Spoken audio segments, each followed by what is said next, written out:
to the 20th episode of Before the Moment Speaks. I'm your host, as always, Andrew, the Clown Kid Lawrence. You can hit me up on Twitter at any time, at the Clown Kid, and we are coming to you live directly after the UFC Monterrey event, Fight Night UFC, 78.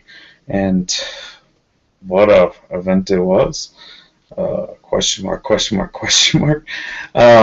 Yeah, an uneventful event from Mexico, completely underwhelming everyone's expectations after a fantastic, historic, legend-inducing fight at UFC 193 from Melbourne, Australia. But the UFC train keeps rolling, and it keeps rolling with a card in Mexico here that completely overwhelmed. Went head-to-head with a decent, actually, a very solid boxing main event between Canelo Alvarez, just Canelo against Cotto, and his unanimous decision victory there. This fight was a mess, and I was a mess completely watching it, so we're going to do something completely different from the normal. We're going to allow anyone, if they would like to take an opportunity to call into the show. Despite my great trepidation in doing all this, and despite past experiences that have gone very awry, I'm opening up the channels to anyone who wants to call in. Go ahead and go to my Twitter feed at the Clown Kid, and I've set up a link there that you could just click in anytime, and you can check out and call into this exact show.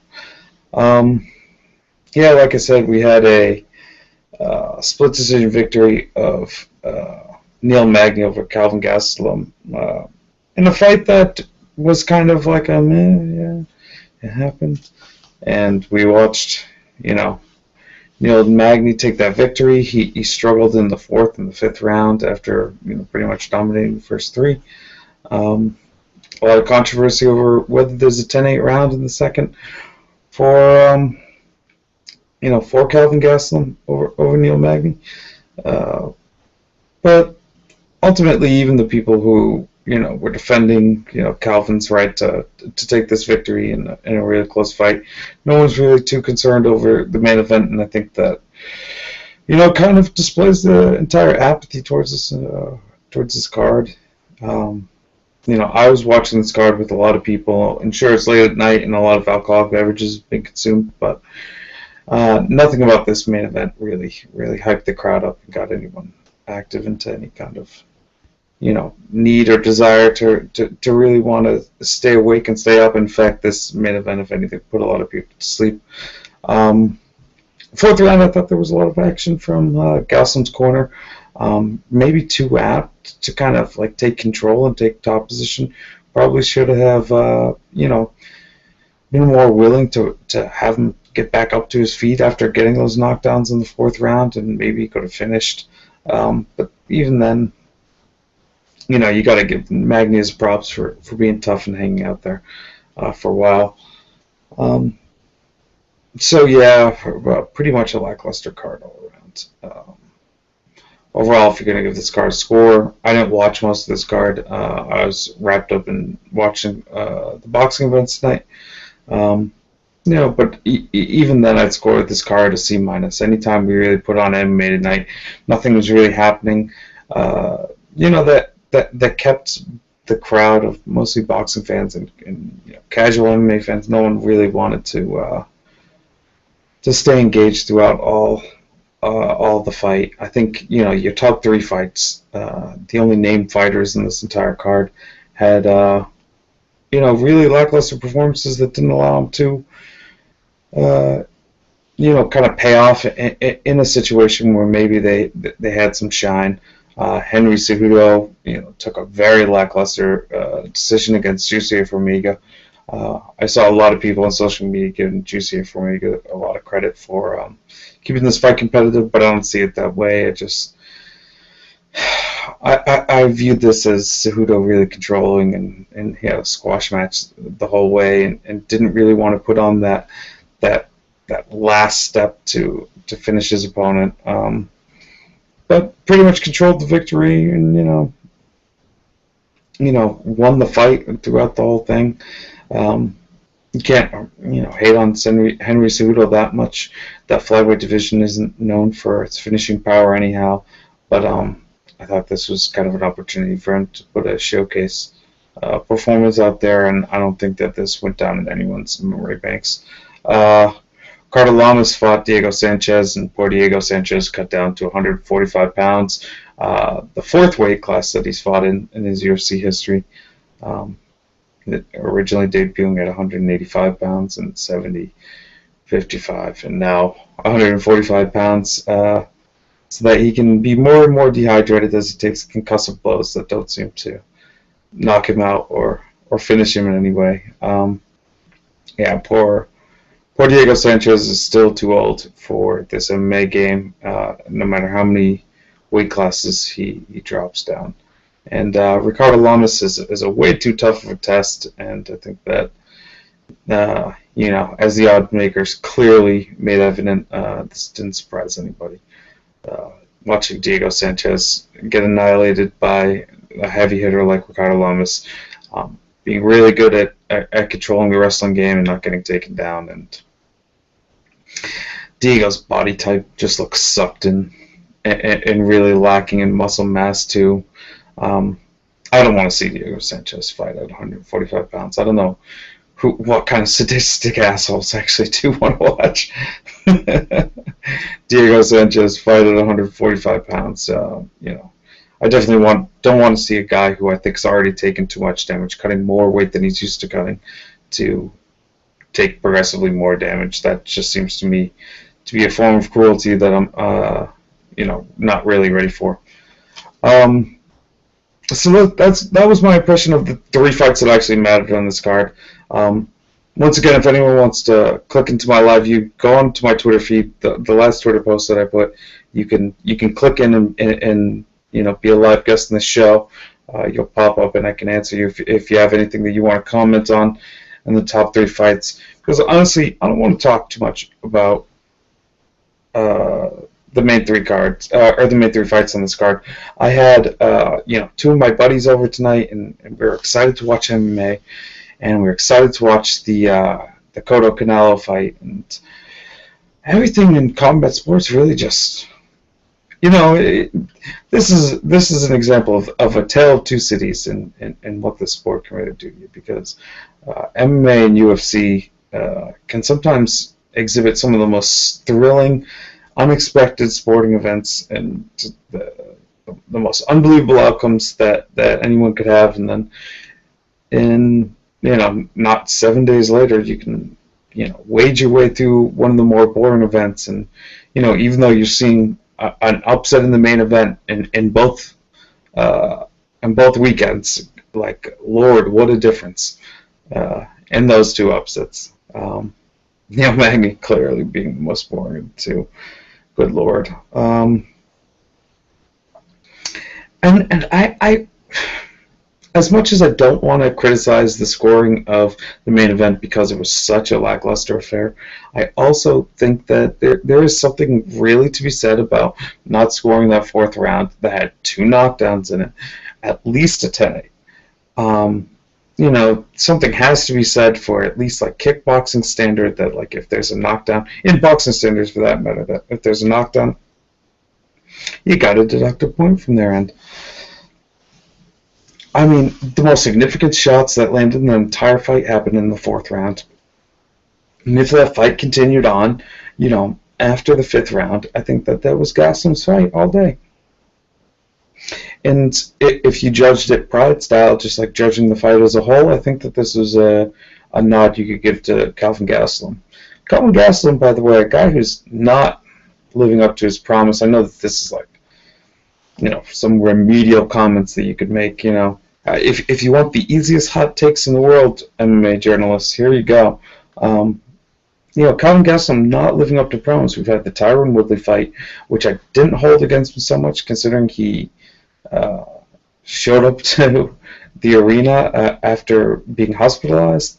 But also, in this fight against Neil Magny, just didn't avail himself well early in the round, or early in the first 3 rounds, defeated by the jab.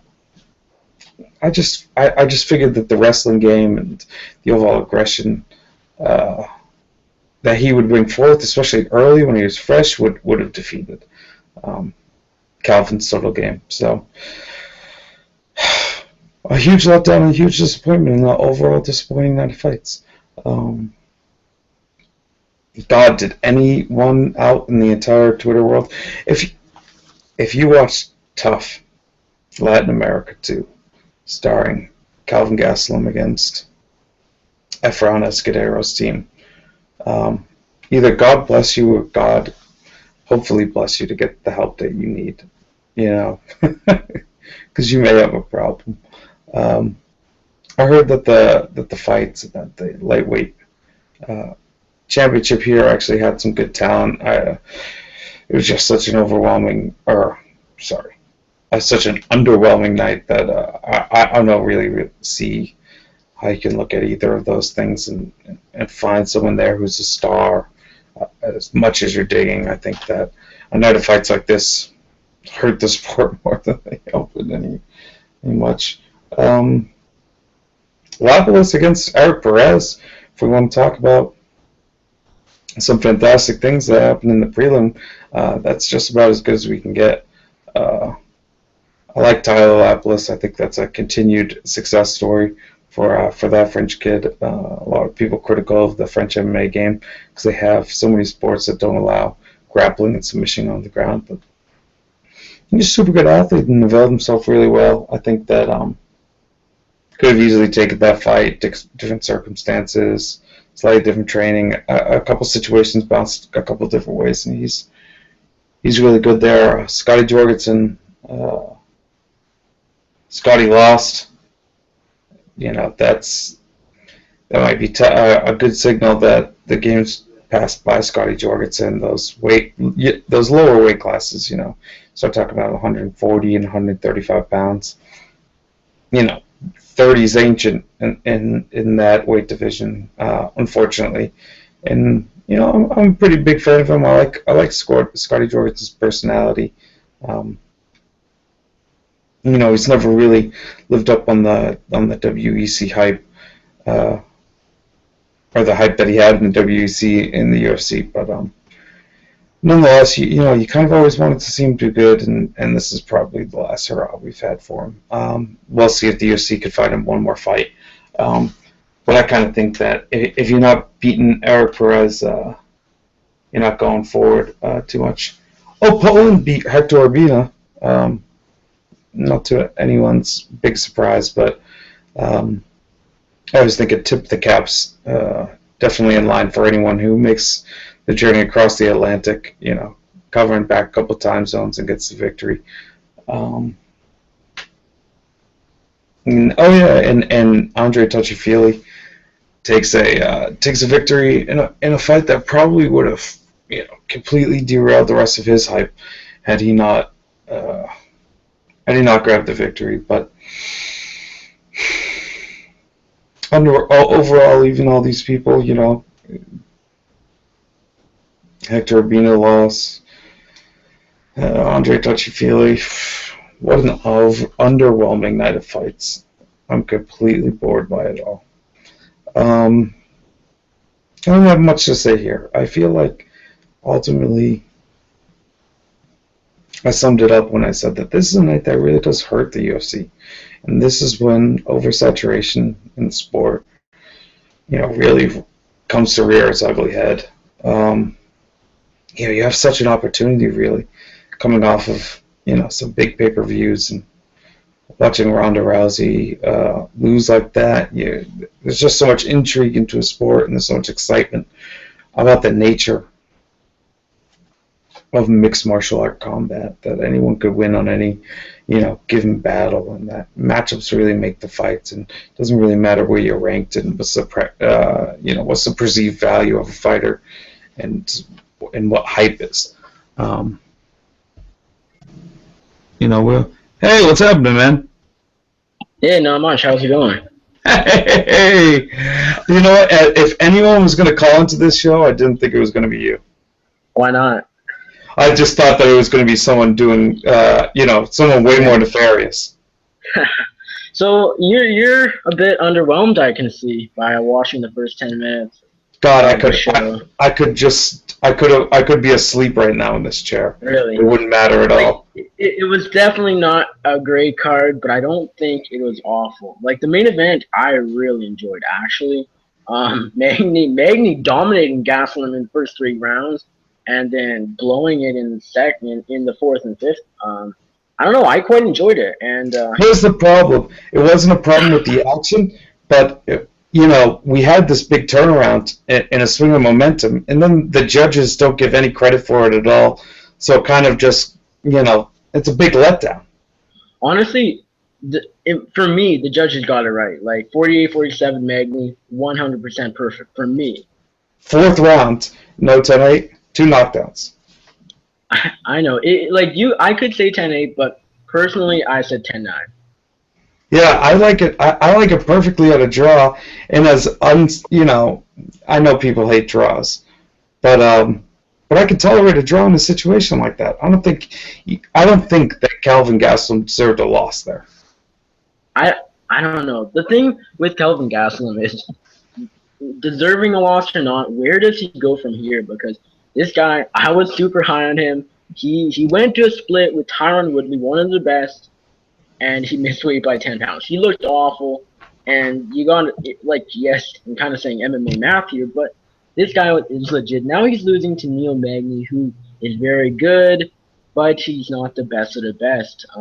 Kelvin, he looked good. Jake Ellenberger submission, and now he's kind of dropping off. Like where do you think he goes from here? How little value does a Jake Ellenberger submission victory have in 2015? Fair enough. It doesn't mean a whole lot. It It means doesn't mean next a to lot. nothing. But that's Next the to thing that we nothing. remember But him. That's the thing we remember him by. That's the hype for him. What do you do with Calvin Gastelum? Here's the thing. He's marketable to a certain degree. I think that he's an inlet to an audience for the UFC, and he's not terrible by any stretch of the imagination. I think he dominates the lower half of the top 15. You know what I mean? So he's good at everything, but he isn't great at anything. plug him in against someone who has no name, and then give him, halfway decent name to get him back into the title shot. Put him, stash him away for 6 months or so. People's memories are short. Two really close victories against Neil Magny and Tyron Woodley. Both kind of got names, kind of got values. If anything, you're kind of happy that your boy Neil Magny's back on top a little bit. Yeah, no kidding. Like now, Neil Magny. Yes, he lost to Demi and Maya, but Kelvin Gastelum still is legit. Still, yes, Kelvin Gastelum was ranked number 15 below Magny, but honestly, that was just because he missed weight and then went up to middleweight. Like after the Ellenberger win, he was like what 8 or 9, so it's still a legit win for Magny. But still does have that loss in Maya, so I don't know. Like we're not going to see Magny fighting for titles anytime soon, but you can call him. I wouldn't say he's a top contender, but he's on the edge of becoming a welterweight contender. He's one of these guys he's at the right age, and he's taken so many fights in the last 2 years. I think he's taken 8 fights in the UFC in the last 2 years. At his young age, he can definitely build himself a name, especially amongst the hardcores. Filling in for fights. I think he'd do really well by himself to chill out. Come back in the summertime, take 3 quick consecutive fights, because there's no title talk for Neil Magny for a little while. You kind of almost got to wait for Damian Maia to filter his way out of the sport and end up retiring, and that's probably your best bet. He can avoid any kind of rematch very easily, just because that weight class has some people in it. Oh, you for always sure. find new matchups. He can definitely overpass Demi Maia with a few legit wins. I don't know, and I don't. There are better matchups for him too. But like Gunnar Nelson could definitely beat Maya. Who do you have in? That's a good fight. Who do you think wins that one? I don't know, because I think that everyone's viewing this fight and hoping for such a big thing, and I think that it's going to be a clusterfuck. I think that we're going to see a stalemate. We're going to see, two guys striking. So I give a little bit of edge to Gunny. It's a non-bet pass, and I won't be shocked either way that it happens. But yeah, I give the edge to Gunnar Nelson because I think the stand-up's a little crisper. Maybe. Maybe. I personally, I'm going Maya right now, but Gunny, he is a lot fresher. He's younger. I could see it happening, but that could be a good fight. Like it's gonna be terrible when it's on the feet at the beginning, but it's gonna be on the ground within seconds. So you think it's gonna go on the ground? I don't think it's gonna be on the ground. Really, I actually think it will. All right, yeah. So, we'll agree to disagree, Mr. Nick Baldwin. And I didn't give you a full intro. If everyone doesn't know, Nick Baldwin of Bloody Elbow. Congratulations, by the way, dude. I haven't spoken to you since you've been moving up in the world of MMA journalism. I bow to you, good sir, in your elite selling out of corporate MMA. Yeah, I'm fucking with you. Thank you. Okay, give me your 1-2 on Henry Cejudo, Olympic wrestler Henry Cejudo here. Not gonna beat Demetrius Johnson with that performance. But what do you think, man? Not even close. I heard a few people say Formiga Cejudo fight of the night, and I'm like, stop. No, please don't say that. It's not gonna happen. I've been drinking tequila all night, and it's hurting my heart. I expected a fairly lackluster affair that Cejudo would win 29-28, 30-20. What the hell was up with that Formiga 29-28 scorecard? That is the best scorecard I've ever heard of, bro. Well, at least they didn't score the fight for Diego Sanchez like the actual Diego Sanchez fight. Jesus. Was this in Albuquerque? No. I don't know. But Formiga, Cejudo, I don't know. It wasn't a great fight. It wasn't a terrible fight. But Cejudo, he's going to get the next shot. Does he deserve that performance? I think he will, because if you look at the rankings, who else deserves it? Personally, Joseph Benavidez deserves it, but he's lost already twice. Cejudo, he deserves it the most out of guys that haven't fought DJ yet. Then again, that's like a handful of guys, and basically none at the top. So, I don't know.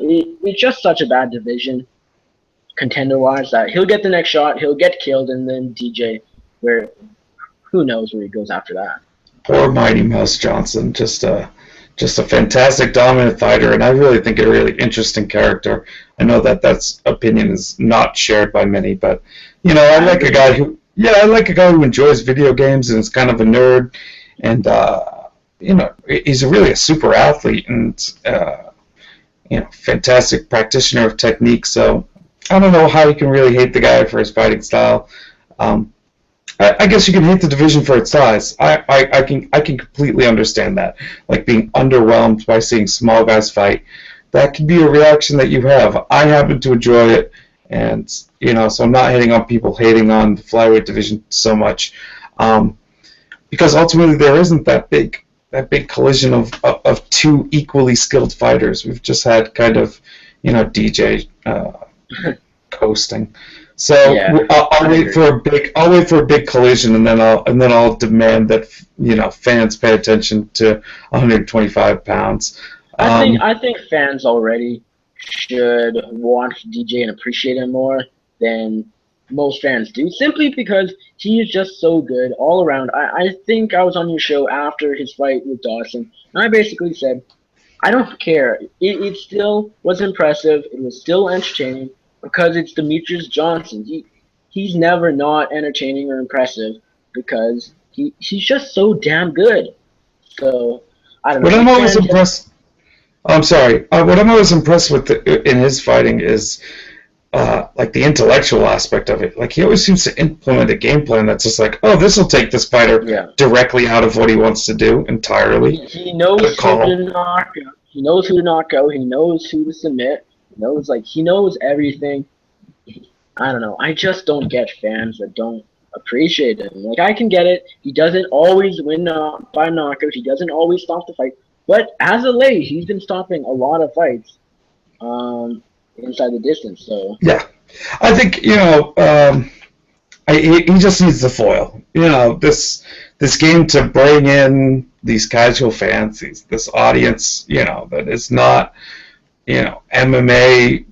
I don't know. It's not right to say like they're not like MMA fans. They're just trained in the ways of sports entertainment. They need this big battle between two figures, and everyone likes that. I'm guilty of it as much as these wrestling fans are to a certain degree. And Henry Cejudo was so hyped up in his debut, blah blah blah, because of the Olympic gold medal and whatnot. But he's not helping the flyweight division by winning boring decisions. He's not.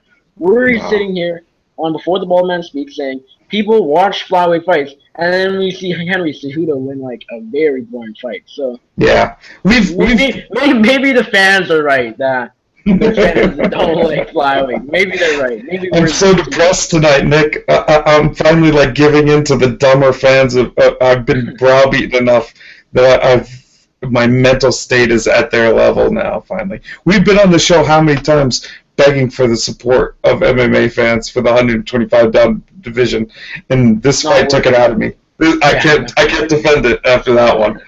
Oh God! You know what? Andre Touchy-Feely in the bantamweight division was rocking the piano tie BJJ belt.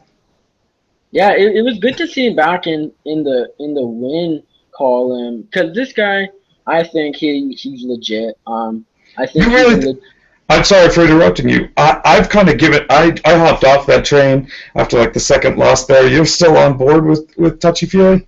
Yeah, I was on board. I picked him in this fight. I didn't actually write down an official prediction. I knew there was a good chance of him finishing, but I was still on board the Andre Feely hype train. The thing is, his loss to Godofredo Pepe, it was it's tough.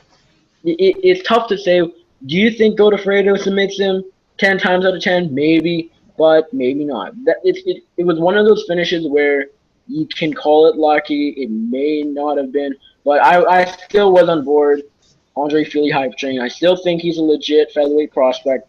He's not going to be a top guy ever, but he's one of those guys that will always perform, always do well, always win bonuses, and will always be not a fan favorite, but fans like him just because he finishes fights. He's all this stuff. But yeah, I expected him to win, so no surprise there. Yeah. I picked him to win, but didn't bet on him only because I'd known his track record, and he cost me money in the past, specifically with the Pepe fight. It's especially in that weight division, I think you can when the lower end of it's kind of a mess, and you don't know who's going to step up. So yeah, he looked good. Like I said, I feel like maybe malaise has just overcome my entire version of this card. Maybe the boxing dulled my senses a little bit too, but I just wasn't super impressed by anyone tonight. Nothing that I keep looking at my notes and I'm like, yeah, who really crushed it? And no. How do you love that Bartosz Babinski Hector Urbina fight? Stop it! Just stop it. What about those tough fights? Those are I know you probably didn't watch. Good God, did you watch any of Tough? Any of the actual show? No, I didn't watch any of the actual show. You watch the fights? Let's pull them up. Let's see. No, that means you didn't watch the fights. I watched the final one. I skipped the second, and then I didn't see the first two. God, no, you did better than I did. I'm not going to watch. And I went 0-4 in my coin flips for those fights. I just picked underdogs because of the spirit of the thing. You know what I mean? Yeah, I just went by the records, and that didn't work out. But you mentioned anyone that watched the show should be like blessed by God. Though Paulo watched the show, actually, he watched. Oh my God, he does. Yeah, he told me about it too one time, and I was like, "You are." He watched The Road to Japan. You're a hardcore fan when you watch Road to Japan. Tough fights in America. Go Paulo, I salute you for watching The Road to Japan. Good. Or I also worry about your mental state. You can look at it two different ways. Yeah, You will never have a girlfriend, but I will definitely salute you for your MMA fandom. Yeah. I'm sure he skipped over that Canelo boxing fight tonight and watched the finals. I'm sure that Oh was. God, did you watch the boxing, man? I tried to. I didn't. Yeah. No, you know what?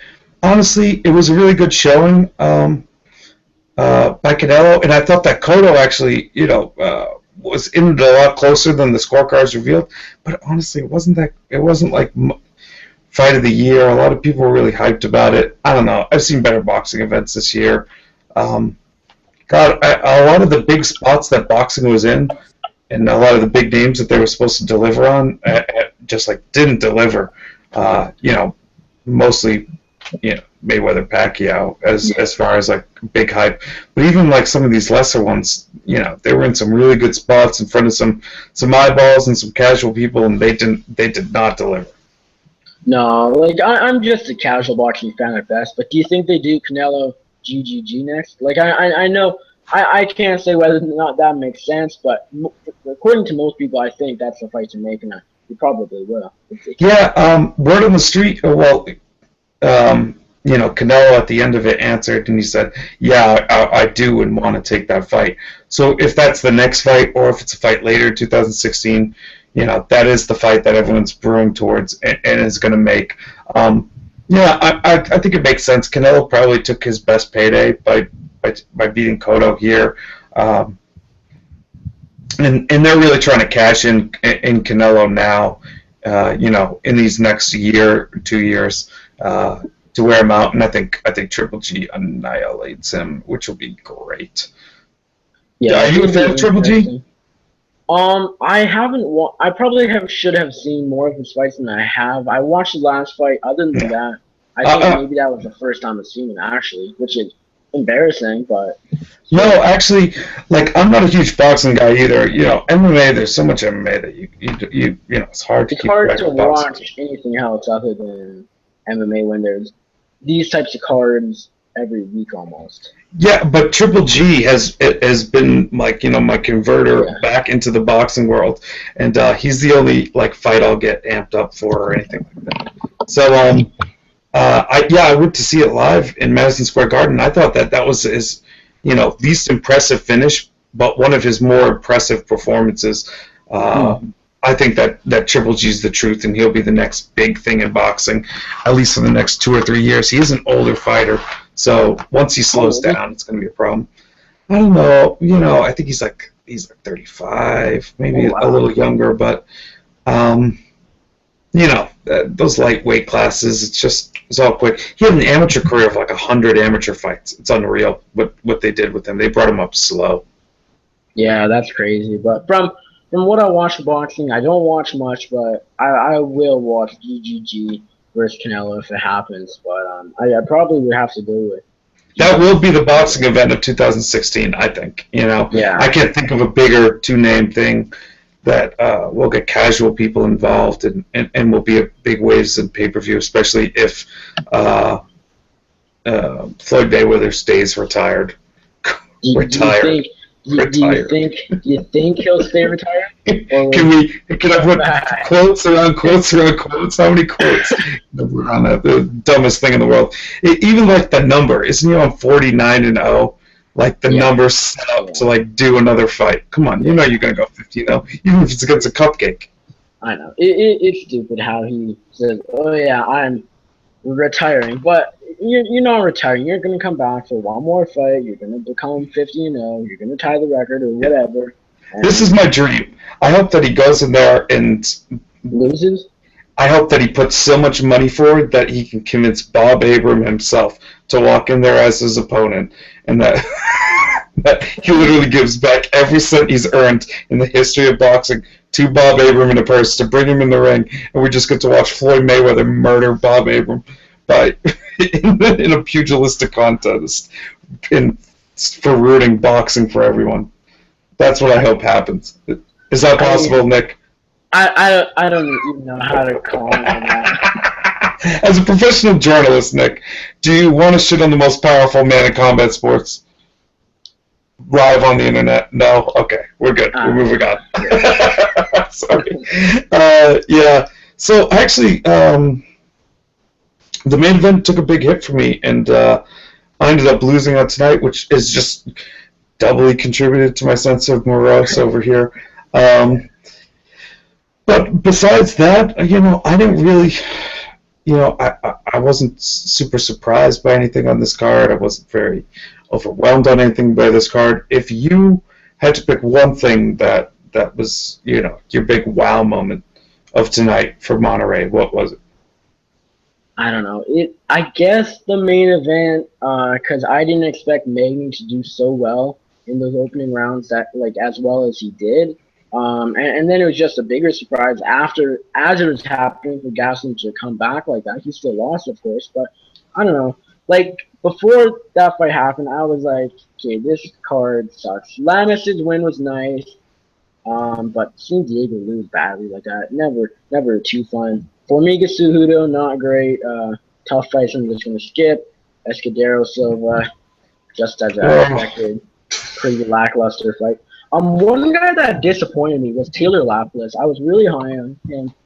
I didn't expect a whole lot from Eric Perez coming off his big layoff. But yeah, Taylor Lapilus faded hard in that last round and a half. But he's still young. I think he's like 24 or something. I still do think he's the future of the bantamweight division. Maybe like not championship material, but he's kind of like Gastelum. He's still young, but he's kind of on the come up. And now where does he go from here? Like he's not as much like Gastelum simply because he didn't break into the top 15 yet. He wasn't there quite like Gastelum, but still kind of the same thing. I like Lapilus. I still am decently high on him. I think that he needs to kind of familiarize himself still with full mixed martial arts and the grappling game. So these fights, even though it's a loss to Eric Perez, I thought that Taylor Lapilus, really availed himself really well. He's flying in from France, so there's the whole time difference going on as well.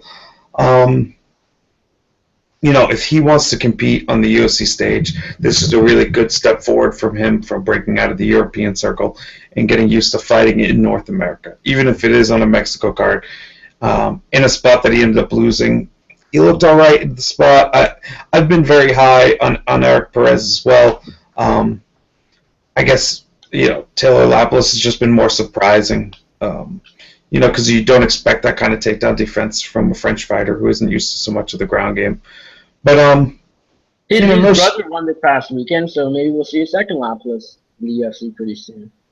Oh yeah, did his brother win on like a local French card? It was Bama 23. His name is Damien Lapilus. He fought Jack McGann, who's actually kind of well known. I think submitted him or knocked him out in the first round. So yeah, and shout out to Bama for coming back. I know there was a while they've been super strong recently. Like John. Obviously, he's gone to the past 3 events, I think, and yeah, they're doing super. They're being fairly active, and yeah, good for them. And I heard Cage Warriors is making its return, so I heard rumors about the same thing. I think it's the perfect time to have a couple of these like premier regional promotions. Do you know what I'm saying? Especially when you're going to have the UFC come by, twice a year. 3 times a year to the British Isles, maybe once in Scotland. Maybe it's probably more like a London card and another card around England every year you can expect. And then we're going to have a card in mainland Europe or 2.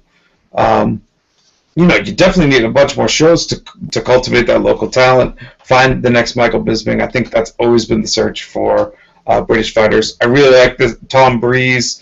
So let's cultivate a movement there so we can find great talent like that constantly from England. So shout out to Ben, and hopefully we see the return of Cage Warriors. Always love that promotion. It's kind of interesting how Bama's heavyweight champion Mark Godbeer would be in that Arisen FF tournament. So, oh yeah. I forgot. Horizon. I'm sorry. Maybe Bama will be getting support over in Japan. Oh man, Ryzen is my new hope for just like absurdity in MMA. Like if you know who wasn't enough. Now there is a rise. Yeah. Do you know who Mike Skite is? No. He is the biggest Ryzen junkie you will find. So he Oh, writes follow him. for, it's hilarious. He writes for MMA Soccer, and he is so excited for Ryzen. He's like, I don't get it, but yeah, it's Here's the funny. thing, like Nick, and I've preached this a lot on this show. Um, I've become the old man who just yells at kids from his porch now. It's like the UFC is super high level sports. We are living in the best time to watch mixed martial arts. I know that pronunciation was funky, but the best time to watch mixed martial arts is right now. And the only place to really watch the best fighters fight the best fighters is the UFC. They have a stranglehold on the market. They just took all the top talent and they've corralled it. Can you watch a couple of good funky matchups in Bellator? In World Series of Fighting, was the 8-man tournament a little bit fun? Sure. But you can consistently watch high-level MMA. Even after watching a donkey show that was tonight, it is still firmly in leaps and bounds ahead of the amount of talent and in the amount of skill of matchmaking that you see in any other organization. And we're just spoiled fucking rotten by watching amazing mixed martial arts. Everyone wants to say the heyday of mixed martial arts was in 2006, man. You know, the Chook, man. Shut up. Shut your stupid mouths. The level of technique, you know, in any barometer you want to use. You want to talk about entertainment value. You want to talk about great title fights, the level of technique and technical skill in like the lower levels and in the prelim levels. In every one of those categories, right now, mixed martial arts is fantastic, and the UFC has a stranglehold over that fantastic aspect of it. Yeah, you can't go like you said. You can't go watch Bellator, WSOF. You can't get the best of the best there. You need to stick to UFC if you're purely watching. If you want to watch a shit show, then go watch Ryzen. But if you're looking for pure talent, it has to be UFC. Because if you think about it, Bellator champions, they would do pretty well in UFC, but they sure aren't top best of the best. Here's the reality: Bellator champions that would do good. Will Brooks, name another one that you think would do good. It's tough. Michael Chandler might do all right, Yeah, far from right. top best of the best, in my opinion. But just champs. If you're going to say the Yeah, Bellator Daniel champions, Strauss. I want to see ooh, Daniel Strauss. I think Daniel Strauss. You're right. I kind of slept on Daniel Strauss, and I'll apologize on that because I think that he could do some damage. But the only one that I think is like young and hungry and can really fuck some people up, Will Brooks, and that's it. Yeah, And I don't see him even contending for the title in the UFC. I think it put him in like the top 5, maybe somewhere if he really got some good matchups. maybe. Yeah, I would say top 10 at best. easily. I think you could. I wouldn't go Really? top 5. Ooh, okay. So, I mean, and that's the thing. I think you're always in that danger of either valuing him or undervaluing him, and we're in this. So, a couple of years ago, people thought Michael Chandler was a world beater. Yeah. Who's number 5 at lightweight in the UFC rankings right now? Do you know? That's a good point. I don't know. Rankings right now. God damn it. 155 pounds is so tough. We So got many Michael body types Johnson. make that. Oh, Michael Johnson fucks up Will Brooks. Yeah, you have RDA, Pettis, Cerrone. Actually, that might be a good fight. That might be a good fight. I don't want to take ill out of there. I would pick Johnson. Edson Barboza, Benson, Tony Ferguson, Benny Dariush. I don't know. I think that's a good fight against Barboza. That would be a close fight, but I don't know. I don't think Will Brooks does super well. And Will Brooks is the best fighter Bellator has to offer. So that just shows that UFC is Will Brooks against Michael Chandler. How do you think that rematch happens? Because they're going to do it. Well, I have to go with Will Brooks. He's beaten him twice. Stops him again? I don't know about stoppage. I don't know. I'd have to see leading to the fight and whatnot. I'm pantomiming Michael Chandler when he the stoppage. Yeah, what did he happen? I don't even remember what happened. He said stop the fight, but then he didn't. Or yeah, what happened? He kind of just And this is the moment that I realized that Will Brooks was for real. He just like tapped him up with a combo that just put Michael Chandler into like space cadet mode, and he just like kind of called timeout and was like, "Stop! I don't know what are we doing here." And the ref was like, "Oh, you're in a fight, and you have no clue you're in a fight. This is over. Stop." Yeah. You know, there's no timeouts. There's no crying in baseball, and there's no timeouts in MMA, and that ended that. I find it hilarious when fighters think they can like pause the fight for a bit, but then they're like, "Yeah, okay, yeah, game back on." It's like there's no timeout for even 30 seconds. I don't know. Like I went to that Prestige UFC card in October, and a Charmaine tweet destroyed a fighter named Anne Barone. You might be able to find the video. I think I'll actually have it up on my site in a few days. But Anne Barone kind of, as she was getting pounded on, she kind of just like turned away and was like, "Time out for a bit." It's like, okay, well the fight's like fighters think they can stop fights. That means the fight's over when you call the timeout. Yeah, it's ridiculous. Okay, final thing we're going to talk about on the Mexico card, the Brazilian Tractor getting it done on the early Fight Pass Facebook prelim. It's now Fight Pass prelims. The first Fight Pass prelim, the Brazilian Tractor kind of controversially steamrolled my boy Lazaro. I keep wanting to add a D, just give his name more flourish. How heartbroken were you? I didn't see the fight. Was it good enough that I should see it, or no? No. I'm thinking no. It was one of these fights that was like, oh, God, this is what we're in for tonight. You know? Okay. It took the wind right out of your sails from the get-go. Yeah. I couldn't imagine how bad of a start. In a night of bad fights, this got my worst ranking out of everything. Really? Yes. You know the tough fights. When you start off on an F, it's just like, oh God, this is not going to work out well. It was funny because tonight, because the boxing, I went over at my friend's house. That's why we have such a beautiful new decor behind me. And straight, everyone's asleep. You know, a night of boxing and MMA usually gets people, you know, usually there'd be jiu-jitsu happening on the floor in front of me right now. And I could have just, you know, showed you a bunch of savages trying to kill each other. And the UFC just put everyone out. So ultimately the night of fights was lackluster. But, you know, it's MMA. You roll with it. They all can't be winners. They all can't be historic nights, especially when you're running 40 cards a year. Remember, 3 weeks away, we got UFC 194. 3 weeks away, for those of us who do any kind of coverage of the sport, that's going to be a test of willpower.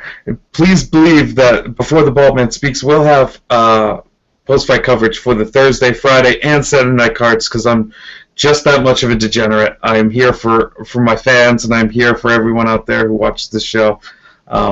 We will have post-fight shows after all three of those cards. Who knows what kind of stupidity. Are you going to do a post-fight show at 10 a.m. after Bendo versus Masvidal, though? Yes. That really? Are you going to watch that card? Watch the prelims? 4 a.m. prelims? Maybe. Who knows? If there's some quick stoppages, I'll definitely go back on Fight Pass. Yeah. I don't know. I'll try and watch it, but I don't know. 4 a.m. prelims, not the best. You know what? Maybe I'll. Here's the problem. If I wake up at 4 a.m. prelims and start, you know, drinking and doing bong rips, because I'm going to do that if it's 4. Sorry, because I'm corrupting the youth of America so hard right now. But I'm not telling you anything that you haven't heard before. If I start, you know, crushing alcohol and getting wild like at 4 in the morning, that post-fight show is going to be just complete delirium. Yeah. I don't know. That would probably be your most popular episode. I would say. No one watches those shits anyway. I have to tag who your audience. I have to tag this show with Ronda Rousey. At least 6 different types of Ronda Rousey tags just to get any kind of audience for this show. And Conor McGregor. You can't forget. Yeah. I mean, Conor. And the first tag on every UFC video should be Conor McGregor. Yeah. You get the Irish vote. You get 100,000 Irish people instantly to click a video. Yeah, no kidding. Okay, and let that aid you in your bloody elbow articles from now on. Always embed some hidden text Yeah, that says Conor McGregor in every single article. You're going to be the most popular guy. Extra views, more money. Conor McGregor. Get that cheddar. Okay, you know the grading system. A to F. F being the greatest card. No. A being a fantastic card. F being a terrible card. What letter grade do you give the whole thing? The whole thing. All right. I didn't watch the first few fights. But I know what happened. No one did. Yeah, exactly. I will go C minus. I think that's reasonable. Yeah, I was settling on the D plus, C minus. We're in the same ballpark. It's hard. Not everyone could be a winner. We had a fantastic, I would say C at best, just because I thoroughly enjoyed the main event. But other than that, what did you have? You had Lamas. That was okay. Nothing else on the main card. Lopez Perez was kind of fun, actually. Yeah, that was my fight of the night before the last fight. Yeah. Yeah. Other than that, Feely, good knockout. Other than that, though, you had like 2-3 good performances. Oh, here, this is it. I give you 2 performances of the night, and then also your fight of the night. You kind of also alluded to it, but go for it anyway. Yeah, fight of the night, Magny Gastelum performance, Feely, and I don't know.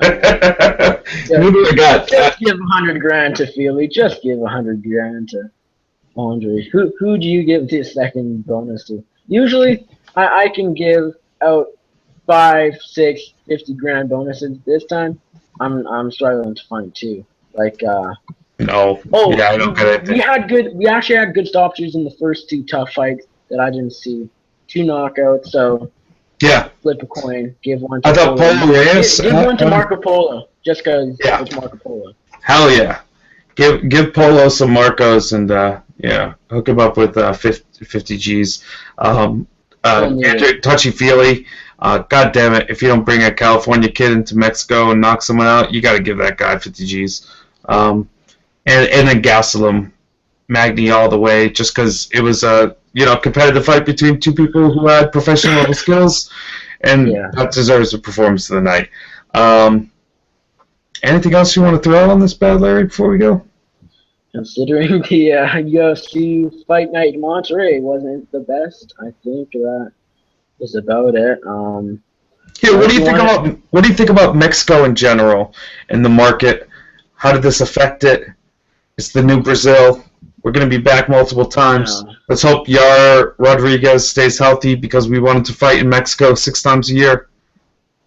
I don't know. With Cain Velasquez losing, Yair Rodriguez, right now, people are saying, oh yeah, this guy is legit. Yeah, he's good, but he's not a future champ.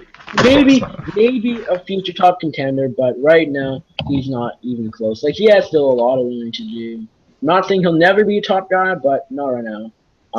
He can't go out and co-headline pay-per-view. So, I was listening to the MMA Roadshow with a Mexican journalist as a guest. He said the ticket sales for the show was absolute garbage. So that's not a good sign. They sold out Mexico City really quick, so that was great. Both times, I think. But now they're doing a different city in Mexico, and ticket sales aren't too good.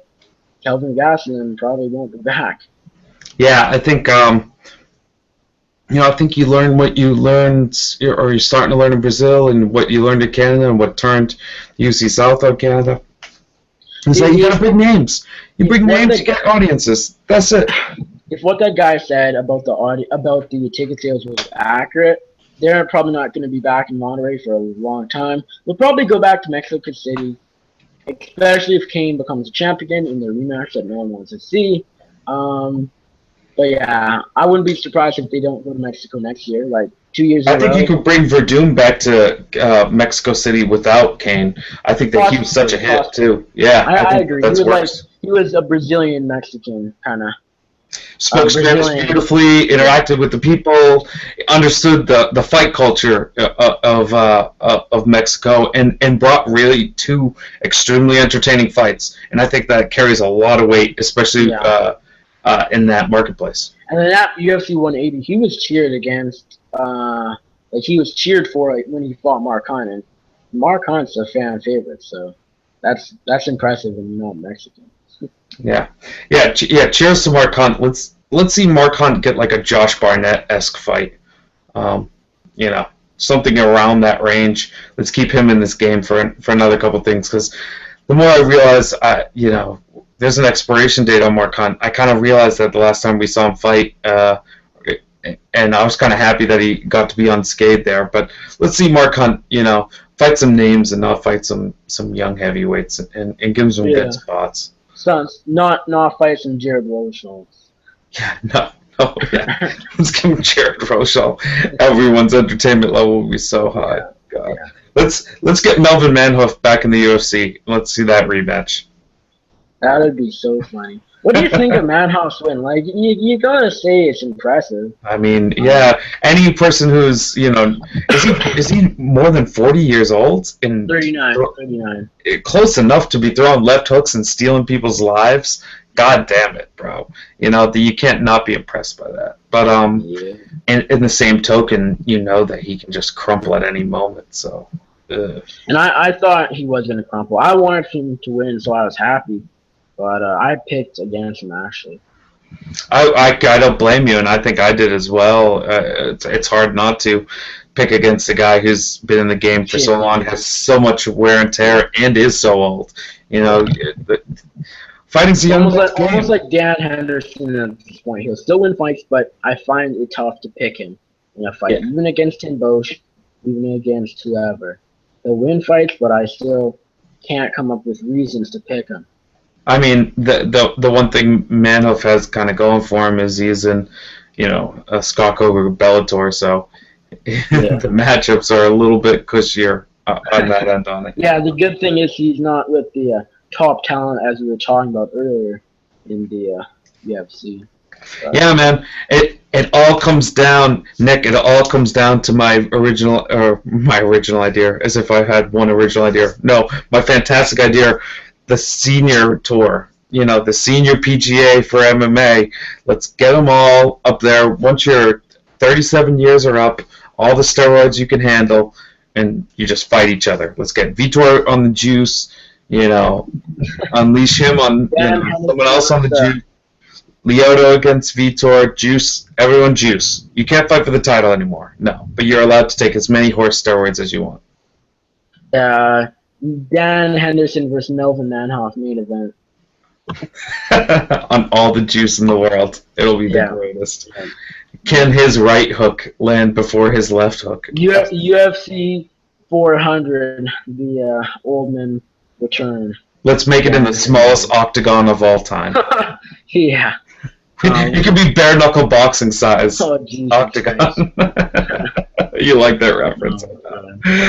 All right, dude. Thanks for calling in on the show. I'm gonna kill the show. We were floundering. I had two live guests that were supposed to be here, but MMA tonight was so boring that it put two people out of commission. I think that tequila had something to do with it as well. We had a really dumb idea around here that we were gonna go Mexican themed, so we drank a lot of Corona and tequila, and many people did not survive. So a huge shout out and thank you to Nick Baldwin, Bloody Elbow's newest staff member. Huge shout out and congratulations to you for that. Thanks for coming. Give people a shout out besides Bloody Elbow. Where else they can see you, man? Well, thanks for having me on. I know you didn't have me on. I had myself on, but either way, I'm on before the ball man keeps talking, so it's pretty cool. But yeah, so check out my website, mmajr.co. As well as Bloody Elbow, I write for MMAsucka.com. Check out my podcast, MMA Junior Radio. Host that with John King each and every week. This past week, we had a UFC bantamweight contender, Michael McDonald, on the show. Great interview with him there. He returns finally against Masanori Kinhara early next year. Follow me on Twitter, @MickUFC. And I think that's about it. So, yeah, Andrew, Appreciate you having me on, sorta, kinda, but yeah, You're always always down to chat welcome. MMA. You're Always always down to chat. you're always a welcome guest. We've had you on before, and we'll continue to have you on as maybe more formal guests in the future. I actually had tagged that, and I haven't caught up to seeing that interview with Michael McDonald. A long time since we've really heard from him, and a long time since he's been in the cage. So that's a really cool get, and kind of really interested to hear his perspective and his viewpoint before he laces him up again. A really talented guy in that weight division, and it wasn't so long ago that he wasn't knocking on the door for that title shot, or he had the title shot against Henan Brow. Yeah.